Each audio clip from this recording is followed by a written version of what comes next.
नमस्कार, मैं हूं अमित पालित। छापा पड़ने के 10 दिन बाद कांग्रेस के राज्यसभा सांसद धीरज साहू कैमरे पर आए और साथ ही उनके सीए वकील से सलाह मशवरा करने के बाद 350 करोड़ का हिसाब किताब भी दिया। धीरज साहू ने सबसे पहले अपनी पार्टी को क्लीन चिट दे दी। सोचिए, किसी के घर से दफ्तर से 354 करोड़ कैश मिले और वो मीडिया में जाकर दावा करे कि पूरा कैश मेरा है। और धीरज साहू क्या बता रहे हैं, क्या छुपा रहे हैं, सारा डिटेल इस रिपोर्ट में देखिए।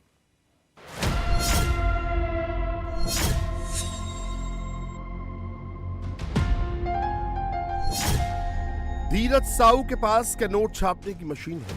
5 साल पहले साहू के पास 34 करोड़ की संपत्ति थी।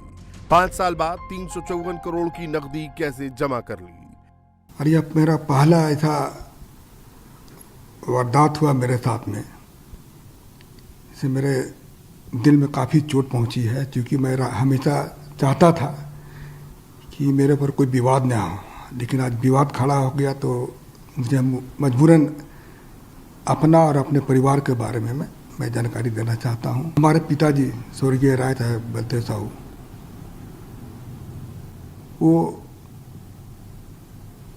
काफ़ी गरीबों का मदद करते थे, समाज सेवा करते थे, और हम लोगों ने कॉलेज स्कूल काफ़ी सारा खोला हम लोगों ने। लेकिन आज इस तरह से जो हो रहा है तो मुझे काफ़ी दुख पहुंची है।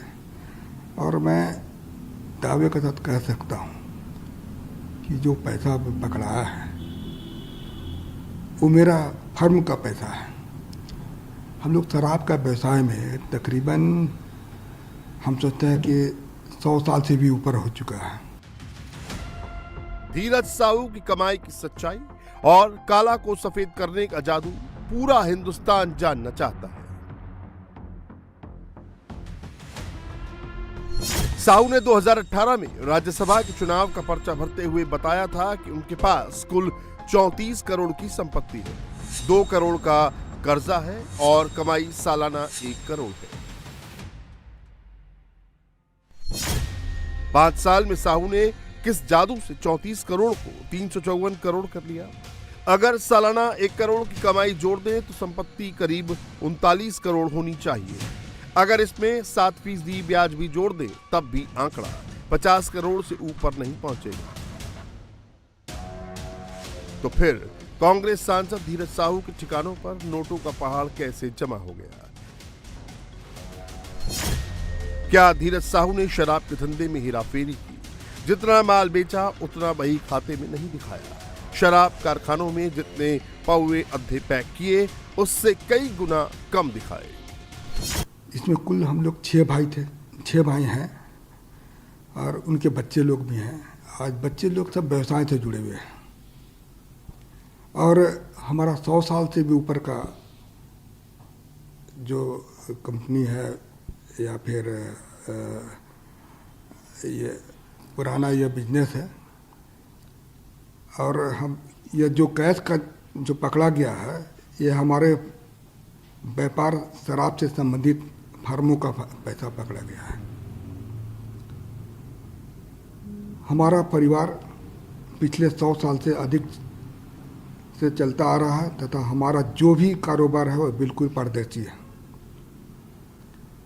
आपकी जानकारी के लिए मैं बता दूं कि जो कैश पकड़ा गया है वो शराब बिक्री का पैसा है, क्योंकि शराब व्यापार में सारा सेल कैश से होता है। यह पैसा सेल कलेक्शन था। साहू की सच्चाई सामने लाने के लिए इनकम टैक्स विभाग की team Sahu group of companies के 5 साल के बही खातों को खंगाल रही है। रांची के सुशीला निकेतन और लोहरदग्गा के व्हाइट हाउस से काफी दस्तावेज आईटी टीम को मिले हैं। ओडिशा में बोलांगीर की बौद्ध डिस्टिलरी से जो दस्तावेज मिले हैं उनमें हेराफेरी का शक है। बौद्ध डिस्टिलरी प्राइवेट लिमिटेड के प्रबंध निदेशक धीरज साहू के बेटे रितेश साहू हैं। आईटी को 9 दिन की छापेमारी और छानबीन में नोटों के पहाड़ के अलावा अब तक क्या मिला? काले धन की हेराफेरी के संकेत मिले, अवैध शराब की बिक्री के सबूत मिले, शराब बिक्री से आने वाली नकदी का बड़ा हिस्सा कंपनी के खाते में नहीं जमा कराने के सबूत मिले। अब सवाल उठता है कि साहू फैमिली ने शराब के धंधे से 1-2 का 4 कैसे किया? इसे यूं समझ लेते हैं, आपके पास शराब की फैक्ट्री है, बॉटलिंग प्लांट भी है, बेचने के लिए ठेके भी हैं। मतलब धीरज साहू खुद ही शराब बनाते हैं, उन्हीं की दूसरी कंपनी पैकिंग करती है और जिन ठेकों में शराब की बिक्री होती है उनका मालिकाना हक भी उन्हीं की सब्सिडरी कंपनियों के पास है। इसका फायदा साहू फैमिली ने ऐसे उठाया। प्रोडक्शन 100 बोतल का दिखाया और पैकिंग 125 बोतल की ठेकों पर 125 बोतल बेची और खाते में 100 बोतल दिखाए। उसके साथ भुजिया और चखना अलग से बेचकर कमाई की।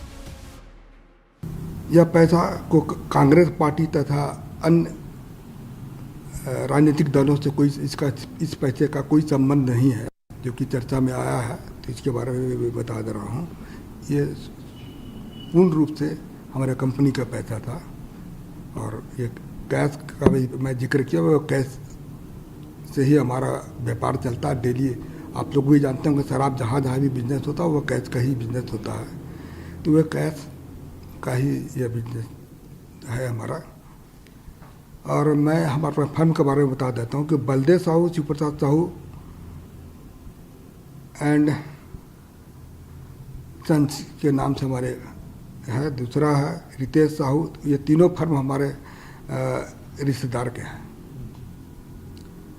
इसके अलावे हमारे और भी सारे रिश्तेदार लोग हैं, उनके नाम से भी है यह फर्म चलता है। जहाँ तक BPDL की बात जैसा है कि अखबार मीडिया के माध्यम से दिखाया जा रहा है, वो कैश जो बरामद नहीं हुआ है, वहाँ पर जो कैश को लोग बोलते हैं कि काफ़ी मात्रा में कैश वहाँ बरामद हुआ है, तो वह हमारा डिस्टिलरी है वहाँ पर है, वह शराब बनता भी है और वहाँ पर किसी तरह का भी कोई भी कैश नहीं पकड़ा गया। शराब के इस काले सफेद गोरख धंधे में कोई अड़चन ना डाले, धीरज साहू ने इसके भी इंतजाम कर रखे थे। शराब फैक्ट्री और ठेकों की जांच करने वाले आबकारी और पुलिस विभाग के इंस्पेक्टर का पैसे देकर मुंह बंद कर दिया जाता था। उसका सबूत भी आईटी को बोलांगीर में मिल चुका है। वो सबूत नोटों के पहाड़ के बीच में मिला इंस्पेक्टर तिवारी का लिफाफा है, जिसमें 5 लाख की नकदी मिली है। धीरज साहू ने ऐसे कितने इंस्पेक्टरों को अपनी पगार पर रखा था? इस पूरे नेक्सस का पता लगाने के लिए बीजेपी सीबीआई जांच की मांग कर रही है। धीरज साहू ने पूरे झारखंड को लूटखंड बना दिया और लूटखंड बना करके सारे पैसे को कहिए कि अपने उपयोग में लाने के लिए कर दिया, अपने परिवार को लाने के लिए अपना पैसा ये ले लिया है। इन पर सीबीआई जांच होनी चाहिए और इनके आंसू ये गिरफ्तारी होनी चाहिए। अब आईटी के सामने सबसे बड़ा सवाल यह है कि धीरज साहू ने काली कमाई को सफेद कैसे किया। आईटी को आशंका है कि साहू ने शराब की काली कमाई को गोल्ड में खपाकर व्हाइट किया। रांची में उनके रेडियम रोड वाले आलीशान बंगले में सोने की सर्च के लिए 2 दिन जियो सर्विलांस सिस्टम से जांच की गई। जांच में 3 किलो सोना मिला, लेकिन वो जमीन के नीचे नहीं तिजोरी में मिला, जिसे इनकम टैक्स की टीम अपने साथ ले गई। लोहरदगा, जहां धीरज साहू अपने परिवार के साथ रहते हैं, वहां भी जियो सर्विलांस सिस्टम से पूरे घर की जांच की गई। दोनों जगहों से जांच टीमें मशीन को लेकर रात करीब 1:30 बजे चली गईं। जांच में कितना सोना मिला, काली कमाई के क्या सबूत मिले, इसका खुलासा नहीं किया। जो भी पैसा मीडिया के माध्यम से मेरा दिखाया जा रहा है, वह सारा पैसा मेरा नहीं है। यह पैसा मेरे परिवार तथा अन्य संबंधित फर्मों का है। तो मैं यही आप लोग को जानकारी दे रहा हूँ कि जो भी चीज़ आप मैं पढ़ कर बताया वो बिल्कुल सत्य है। इसमें किसी तरह की भी कोई छिपाने वाली बात नहीं है। आप इसको इस पर आप को भी मैं पूर्ण रूप से मैं कॉन्फिडेंस के साथ कर रहा हूँ कि इनकम टैक्स ने छापा मारा है, तो इसकी सारे हिसाब किताब मैं हम लोगों को दूंगा। क्योंकि अभी बहुत सारा चीज़ ऐसा हमको पता चला कि घर वालों से मैंने चर्चा किया तो पता चला कि यह पैसा हम लोग का जैसे महुआ खरीदता है उसी से शराब बनता है। उसका भी कुछ पेमेंट देना होना था। अभी जैसे पॉलिसी मैटर में कुछ पैसा रेवेन्यू दिया जाता है, उसके लिए भी कुछ पैसा वहाँ पर रखा गया था। तो खैर वो हमारे परिवार वाले, इनकम टैक्स के बीच का मामला है, वो परिवार वाले इसका सफाई देंगे या फिर अपना जो भी चीज़ दिखाना वो इनकम टैक्स के सामने ही देंगे। तो आप कुछ दिन और इंतज़ार कीजिए, मैं और भी चीज़ आपके सामने आकर बताऊंगा, जो कि मैं किसी तरह की कोई भी चीज़ में, चाहे इनकम टैक्स हो या और भी कोई है, मैं सबको, हम लोग उनको मदद करेंगे और सारा चीज़ की जानकारी मैं जनता के सामने रखूंगा। अब आईटी वाले साहू के ठिकानों से मिले दस्तावेजों की जांच कर ये पता लगाने की कोशिश कर रहे हैं कि करोड़ों की काली कमाई को कैसे सफेद किया। साहू फैमिली के शराब के अलावा कई बिजनेस हैं, जिनमें होटल, स्कूल, अस्पताल, रियल एस्टेट, राइस मिल। तो क्या साहू ने शराब की काली कमाई को इन धंधों में लगाया? झारखंड के बीजेपी नेताओं का आरोप है कि नोटों का पहाड़ सिर्फ धीरज साहू का नहीं है, कांग्रेस और उसके गठबंधन से जुड़े नेताओं का भी हो सकता है। दरअसल झारखंड में बीते 4 साल से कांग्रेस और जेएमएम की गठबंधन सरकार है। बीजेपी नेता आरोप लगा रहे हैं कि कहीं ये पैसा झारखंड में अवैध खनन, पत्थरों की अवैध कटाई, कोयले की गैरकानूनी खदानों और राज्य की खनिज संपदा को लूटकर तो नहीं बनाया गया है, जिसका अगले साल होने वाले चुनाव में इस्तेमाल करने के इरादे से नोट जमा किए गए थे। बीजेपी का आरोप है कि मामला मनी लॉन्ड्रिंग का भी हो सकता है। देश का सबसे बड़ा कैश कांड है ये। आखिर वो राशि किसकी है? 500 करोड़ से ज्यादा की राशि किसकी है? वो राशि कांग्रेस पार्टी की है, धीरज साहू की है, हेमंत सोरेन की है।